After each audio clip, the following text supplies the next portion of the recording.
So here we've got one that we've started, and as you can see, the different colours in the thread. So this is a variation DMC thread that changes colour as you stitch. So do a cluster of stitches together in one colour, and then as you move around, do another cluster of stitches and then another cluster of stitches. And this way you get a really nice finish.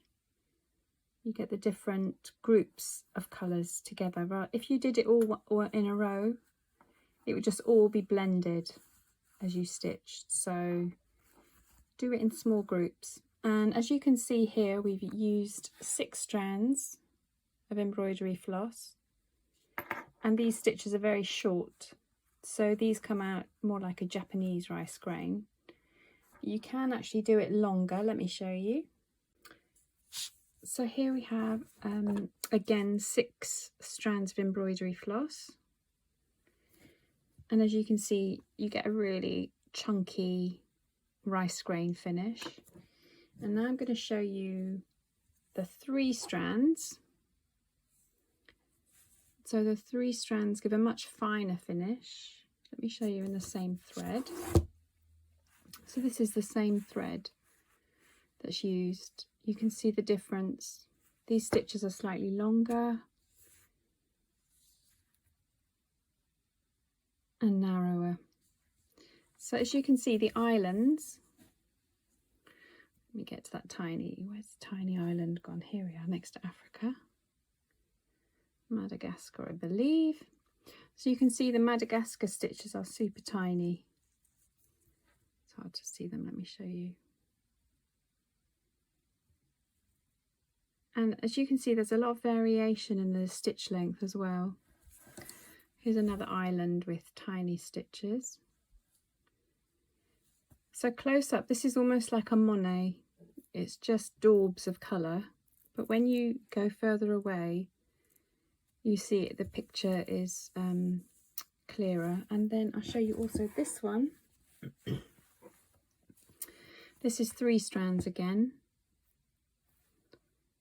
And again, you get a finer finish. I personally think 3 strands are better when doing this because you have a lot more control and you can have a lot more stitches in the same area, because with a thicker thread you get less stitches per square centimetre.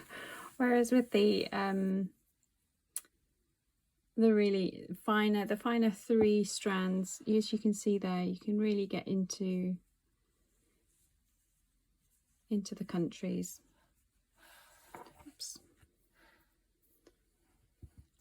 So here is your sample. Have a print and just trace it off. Let me show you how to do that. So you'll get your print out like this. Just place your fabric over the top like so, and you'll be able to see through. If you're finding it hard to see through, stick this fabric to the paper with masking tape around the edges, and then put this up against a window, and you'll be able to mark your stitch lines on with a friction pen.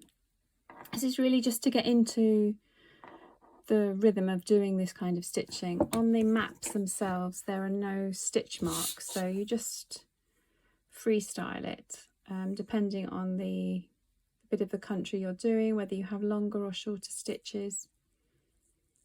But this is a great way to practice the stitch, just to get really comfortable and to see whether you prefer the 3 strands or the 6 strands and how you like to cluster. So this is a really lovely project, and this is for a 10 centimetre hoop.